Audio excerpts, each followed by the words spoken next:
1979 से लेकर के और 2020 के जो क्वेश्चंस IIT JEE में आए हैं, मेंस में या एडवांस में, या पहले जब एक ही पेपर होता था, उन सारे क्वेश्चंस को हम लोग एक सीरीज के रूप में सॉल्व कर रहे हैं। और ऐसे में करके inverse trigonometrical function already solve कर चुके हैं। लिमिट्स के टॉपिक चल रहे हैं, जिसमें 91 तक के क्वेश्चन हम लोग पहले के 2 पार्ट्स में कवर कर चुके हैं।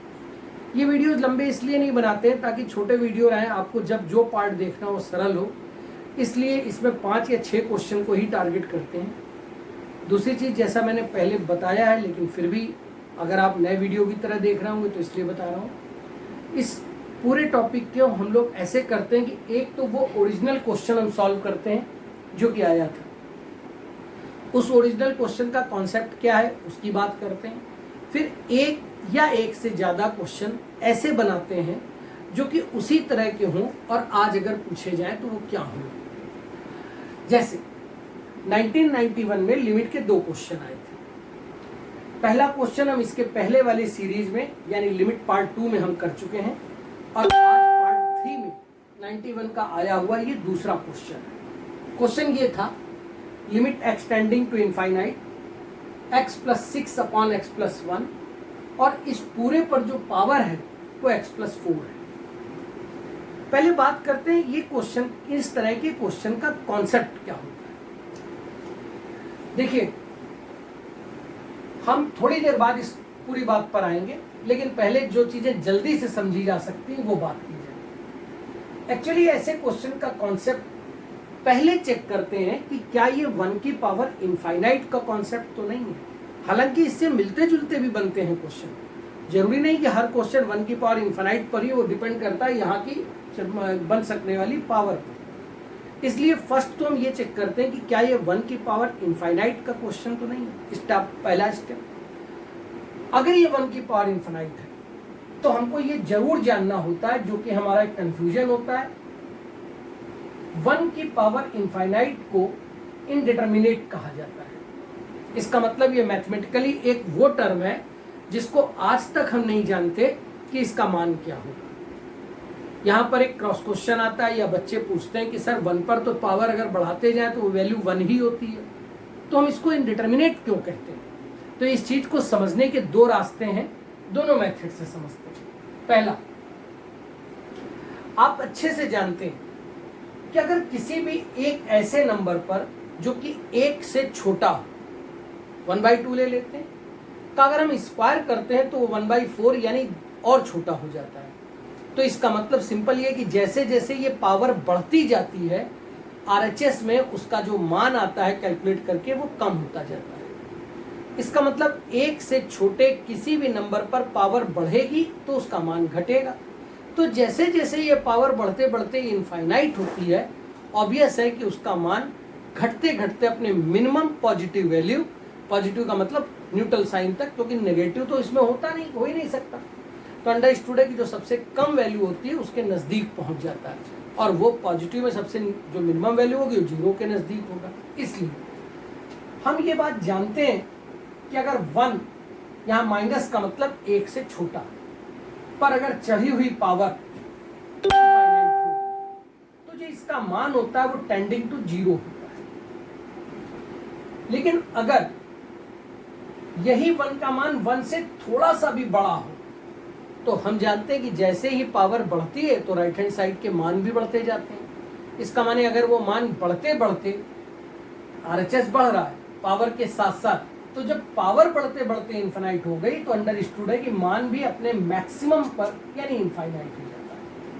तो यहाँ कंफ्यूजन क्रिएट होता है कि अगर हम 1 के पहले, जिसको हम LHL कह सकते हैं, लेफ्ट हैंड लिमिट, वो देखते हैं, 1 के बाद जिसको हम RHL कहते हैं यानी राइट हैंड लिमिट, तो अंडरस्टूड है ये आपस में मैच नहीं करती, और अगर ये आपस में मैच नहीं करती तो इसका मतलब हम ये बात जान जाते हैं कि ये वैल्यू जो होती है वो डिटर्मिनेट तो नहीं हो सकती, पहली बात। दूसरी बात, अगर हम एक और मेथड होता है जो हम लोगों को सिखाया जाता है कि अगर आपसे केवल क्वेश्चन में ये पता करने के लिए कह दिया जाए पावर के किसी क्वेश्चन में कि ये इंडिटरमिनेट है या नहीं है पावर के क्वेश्चन में, तो बेस्ट होता है लॉग के द्वारा पता करना। जैसे हम लोगों ने सबसे पहले ये माना कि 1 की पावर इनफाइनाइट का मान k है, और अब दोनों ओर लॉग ले लिया, नेचुरल लॉग लिया है बेस e के लिए, तो यार ये बन जाता है इनफाइनाइट log 1। आप सब अच्छे से जानते हो कि log 1 किसी भी बेस के लिए अगर वो बेस पॉजिटिव है और 1 नहीं है तो किसी भी पर्टिकुलर बेस के लिए या नेचुरल लॉग के लिए इसकी वैल्यू 0 होती है, और अगर ये 0 होती है तो ये इनफाइनाइट इंटू 0 हो गया। अब ये आपको अच्छे से याद होगा कि इनफाइनाइट इंटू 0 इनडिटरमिनेट फॉर्म होता है। तो सबसे पहले हमको ये जो हमारा कंफ्यूजन होता है कि 1 की पावर इनफाइनाइट को हम इनडिटरमिनेट क्यों कहते हैं, ये क्लियर होता है। अब इस तरह के किसी भी क्वेश्चन पर हम जब क्वेश्चन का फॉर्मेट देखते हैं तो आपको ये याद होगा कि आपको ये बताया गया है कि अगर कोई बाइनोमियल थ्योरम ऐसी ले ली जाए जिसमें ये दोनों एक दूसरे के रेसिप्रोकल हो और जो पावर है वो टेंडिंग टू इनफाइनाइट हो, यानी यहां जो लिखा हो पावर की जगह जो लिखा हो वो टेंडिंग टू इनफाइनाइट हो, तब इस स्थिति में इसे इसकी जो वैल्यू सॉल्व होकर के आती है वो एक्सपोनेंट यानी ई होती है, यूनिवर्सल कांस्टेंट होता है। जब आप इसको आपने क्लास करी होगी, आपके सर लोगों ने बताया होगा कि इसको पूरा सॉल्व करते हैं तो इसका जो राइट हैंड साइड होता है वो जेड से फ्री हो जाता है, और तब ऐसी स्थिति में एक कांस्टेंट बचता है, उस कांस्टेंट को यूनिवर्सल कांस्टेंट यानी ई कहा जाता है। तो पहली बात तो हमको ये समझ में आता है ऐसा है। दूसरी बात, हम इसको सॉल्व करने का एक और मेथड, यानी पहला मेथड, जब भी मुझे इस टाइप को 1 की पावर इनफाइनाइट बन सकता है तो मैं कोशिश करता हूं कि उसको ई बना दूं। अब दूसरी बात, हम लोग ये जानते हैं कि अगर किसी एक्सपोनेंट पर जो पावर है वो लॉगरिथमिक हो और दोनों जो बेस है यानी जिस पर तुमने ये पावर ली है वही बेस हो लॉग का, तब आपको पता है कि ये मान सीधे सीधे x हो जाता है, यानी यहां जो लिखा होता है। और सीधी सी बात है, ये भी याद रखना है कि यहां पर इसका कोफिशिएंट 1 होना चाहिए। अगर कुछ और है तो यहाँ पावर पे वापस ले जा करके log m की पावर n वाला कॉन्सेप्ट लगा के तब उसको यहाँ लिख देते हैं। अब ऐसे सोचते हैं, इसका मतलब अगर एक ऐसा टर्म होता जब fx के ऊपर पावर भी gx होती तो हम इसको लिखते e की पावर log fx के ऊपर पावर भी gx, और ऐसी स्थिति में हम जब gx को आगे लाते तो हम fx to the power gx को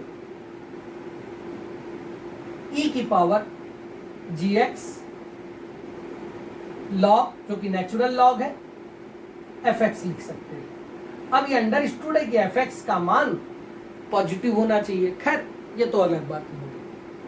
जब भी मुझे कोई क्वेश्चन यानी स्टेप फर्स्ट पावर के ऊपर पावर x के ही फॉर्म में मिलती है, वेरिएबल के ऊपर पावर भी वेरिएबल, तो एक मेथड आपको ये सिखाया गया होगा कि आप इसके थ्रू सॉल्व कर लीजिए। इसका मतलब जब मैं ऐसे करूंगा, अब इसके बाद यहां पर जब लिमिट प्लॉट करूंगा तो एल हॉस्पिटल रूल लग जाता है जिसको हम सॉल्व कर लेते हैं। बट ये सारी बातें समझाई जा रही हैं, कॉन्सेप्ट याद दिलाया जा रहा है, लेकिन मैं कभी आपको सजेस्ट नहीं करूंगा कि आप इस मेथड से लगाएं। लगाना चाहे आपकी मर्जी, अगर आपको रटा हुआ है तो लगाएं। मैं हमेशा ये सजेस्ट करूंगा कि आप किसी ऐसे क्वेश्चन को अगर सॉल्व कर रहे हो तो आप इस प्लॉट पर आने की कोशिश कीजिए, और क्या गलतियां हो सकती हैं उसका भी एक क्वेश्चन सॉल्व करेंगे। अब जैसे इस प्लॉट पर आने की कोशिश का क्या मतलब है वो देखते हैं। मैंने सबसे पहले इसको रफली देखा कि अगर मैं x कॉमन ले लूं ऊपर नीचे से, जो कि कट जाएगा, तो ये बन जाता है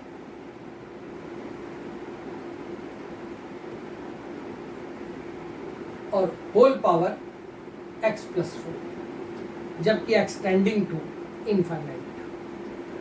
अब आप जानते हैं कि अगर मैं इनफाइनाइट यहां प्लॉट कर दूं तो ये टेंडिंग टू जीरो यानी 1 बचता है, और पावर इनफाइनाइट प्लस 4 का मतलब इनफाइनाइट है। इसका मतलब जब कॉन्सेप्ट हमको मिलता है वो मिलता है 1 की पावर इनफाइनाइट का। अब अगर 1 की पावर इनफाइनाइट का कॉन्सेप्ट मिलता है तो याद रखिए कि हमें इसको ई बनाने पर फोकस करना चाहिए। दो रास्ते खुलते हैं।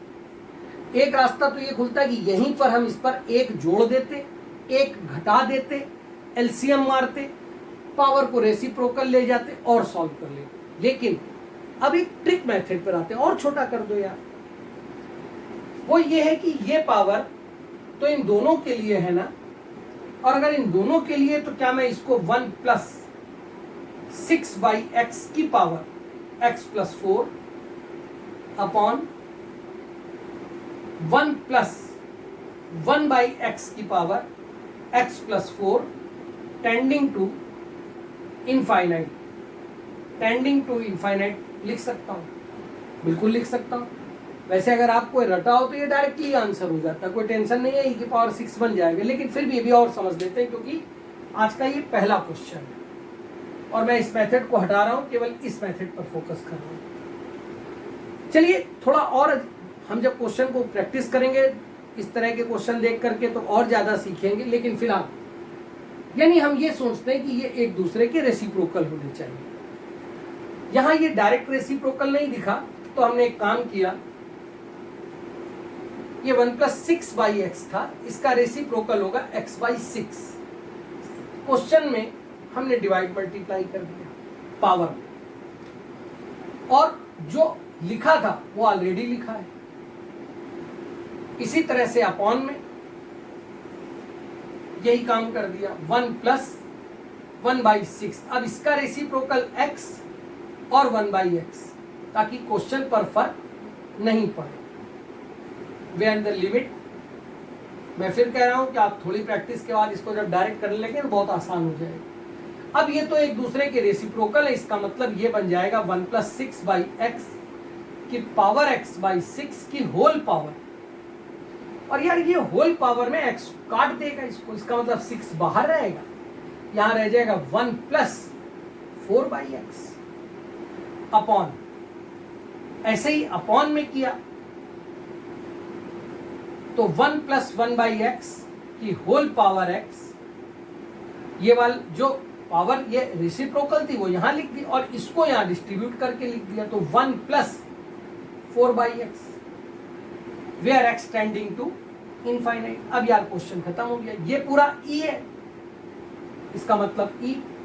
यहां जब आप ये लगाओगे तो अपॉन का इनफाइनाइट यानी ये 0 हो जाएगा, बचेगा 6।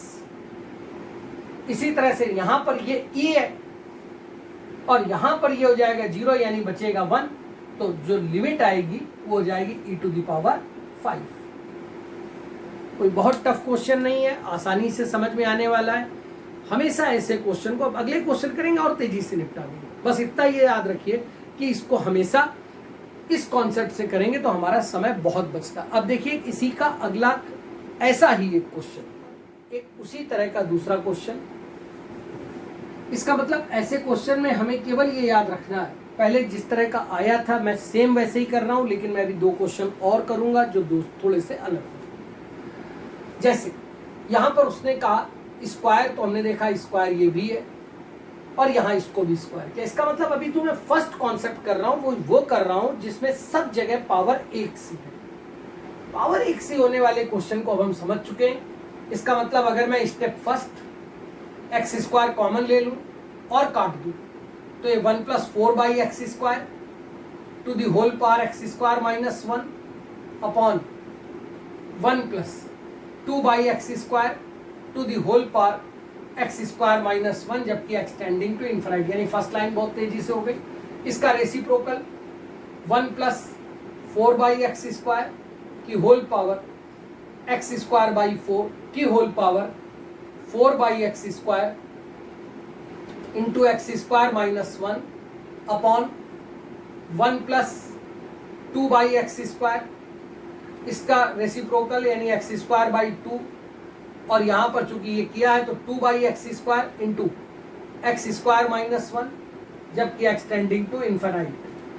हमें पता है कि ये e हो गया और यहां पर जब ये x² अंदर भेजोगे काट देगा, यहां पर ये e⁴ आ गया डायरेक्टली। ऐसे ही सेम थिंग यहाँ भेजेंगे, ये खत्म हो जाएगा, यानी e की पावर 2 आ जाएगा। That's answer is e square. Practice बहुत तेजी से करेंगे, आराम से हो जाएगा। एक सी क्वेश्चन अब ले लेते हैं। यहाँ की पावर ज्यादा है जबकि होल पावर जो है वो x है, यानी उससे कम है। जैसे सपोज दैट अगर यहाँ x की पावर 3 होती तो यहाँ x भी हो सकता था, x स्क्वायर भी हो सकता था। x की पावर 5 होती तो कुछ भी होता, x की पावर 4 तक कुछ भी हो। यानी अगर ये पावर कम हो तो बिहेवियर कैसा होगा, इस पर बात करेंगे। सबसे पहले मैंने x स्क्वायर कॉमन लिया, इनफाइनाइट टेंडिंग के हिसाब से देखा तो ये तो समझ में आ गया कि कॉन्सेप्ट तो 1 की पावर इनफाइनाइट का ही बन रहा है। अगर 1 की पावर इनफाइनाइट का बन रहा हो कॉन्सेप्ट तो आप रट लो मशीन की तरह कि इसका मतलब मेथड वही है। पहले एक्स स्क्वायर कॉमन लेकर के अलग अलग पावर बांट दी, यानी 1 प्लस 7/x स्क्वायर की whole power x upon 1 plus 2/x square की होल पावर x। इसको भी मैं कहूंगा एक बार समझ लीजिए, आगे से इसकी प्रैक्टिस पर बहुत तेजी से कर लीजिएगा तो हमेशा एक रटी हुई स्टेप्स हो जाएंगे। अब इसका रेसिप्रोकल, इसका मतलब next step 1 plus 7/x square, इसका रेसिप्रोकल x स्क्वायर बाई 7 और सेटिस्फाई सही रहे इसलिए 7/x स्क्वायर इंटू x ये वाला अपॉन, इसी तरह से यहाँ 1 प्लस 2/x स्क्वायर, इसका रेसिप्रोकल x स्क्वायर बाई 2 की होल पावर, इसका मतलब इसका 2/x स्क्वायर क्वेश्चन में फर्क नहीं पड़ना चाहिए इसलिए अगली स्टेप। अब जब इसके बाद आपने किया तो आपको मालूम है ये e बन चुका है, इसका मतलब ये हो गया e, यहां पर 7/x हो गया, यानी limit extending to infinite 7/x। इसी तरह से ये e हो चुका है और यहां क्या आ चुका है, limit extending to infinite 2/x। अब यार ये बताओ अपॉन के होने के कारण ये क्या हो गया, अंडरस्टूड है कि ये जब भी एक्सटेंडिंग टू इनफिनाइट है और 1/x हो गया तो 0 हो गया ना। इसका मतलब ये बन गया e की पावर 0 ऊपर भी और e की पावर 0 नीचे भी, ये वैल्यू हो गई 1। That's why the limit is 1।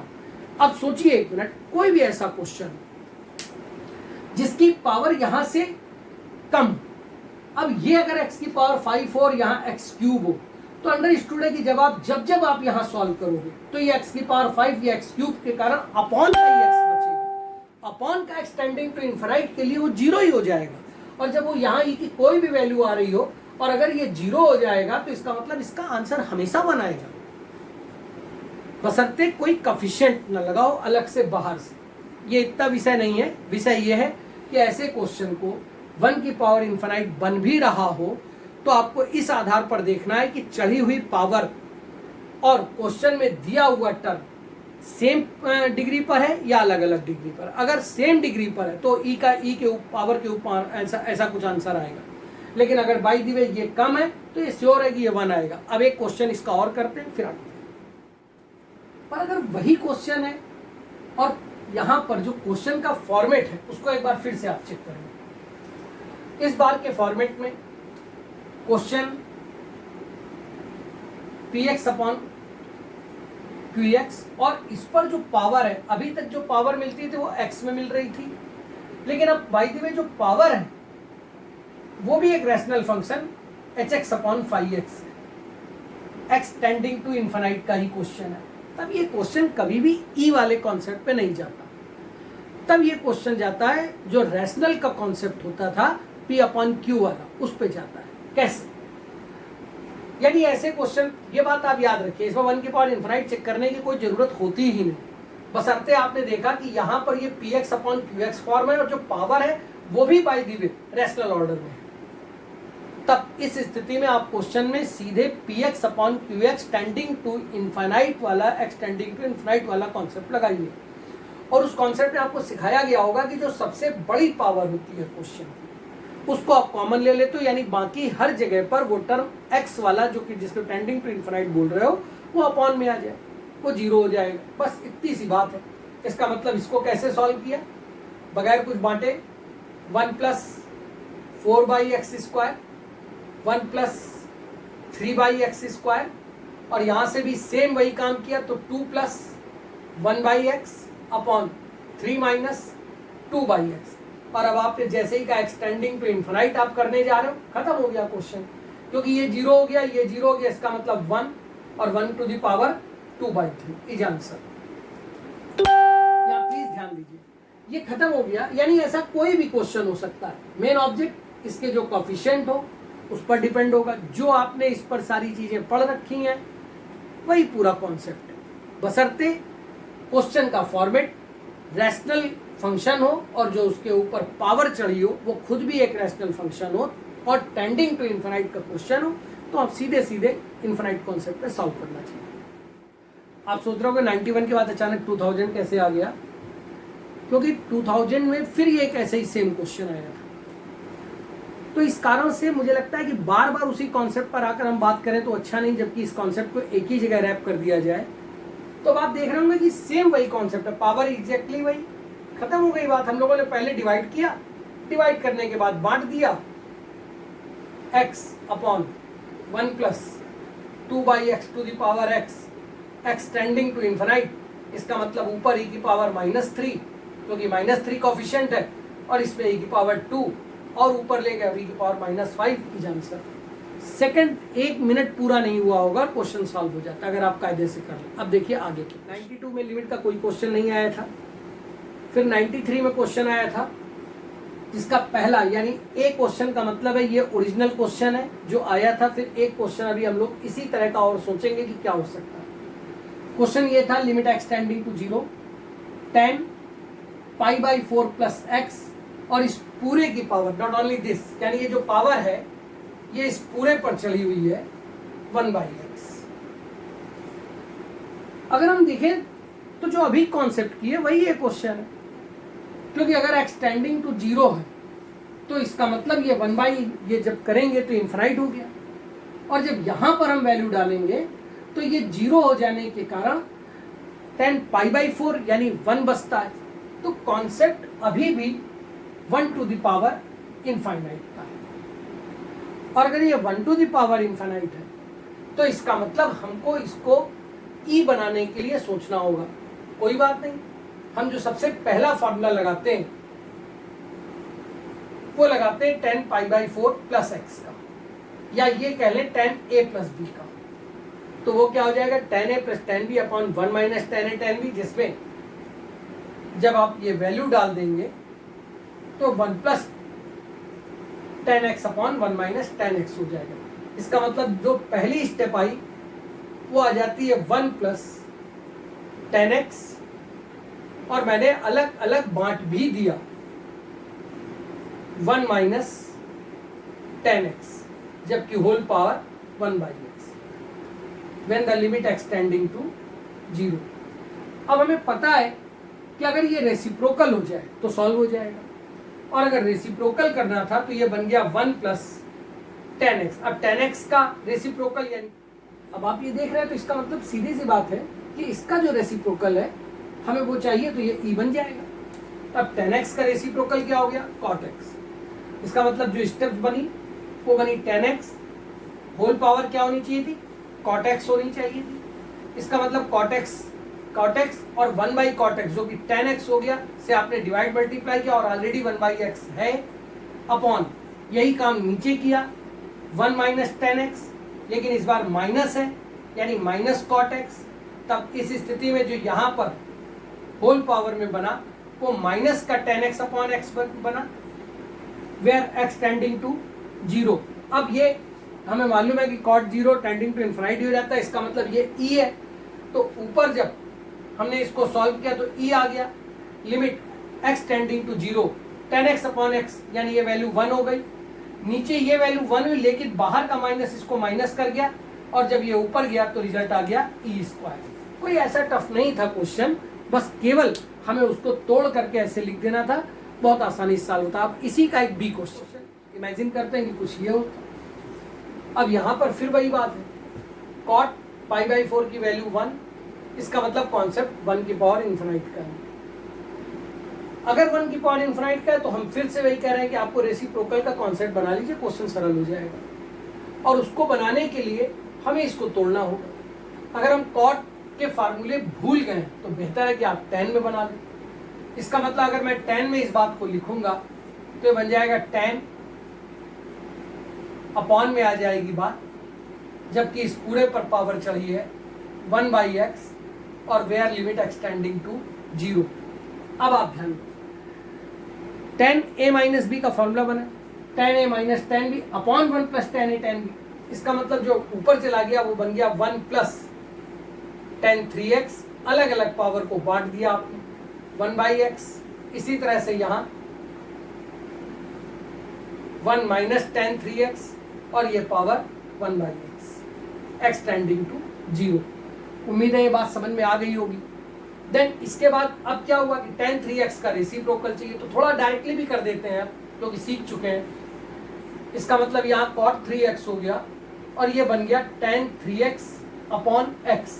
लेकिन अगर ये सेम नहीं होगा तो ये 1 नहीं हो सकता, इसलिए 3 से यहाँ डिवाइड मल्टीप्लाई कर दिया। यही ड्रामा नीचे 1 माइनस tan 3x, इसका मतलब माइनस का cot 3x, और अगर ये माइनस का cot 3x तो जो इस पर पावर बनने वाली है वो क्या बनेगी, माइनस tan 3x अपॉन का ये x अपनी जगह था, लेकिन ये 1 तब बनेगा जब ये भी 3 हो, तो 3 से divide multiply, limit extending to 0, ये e हो गया, ये 1 हो गया।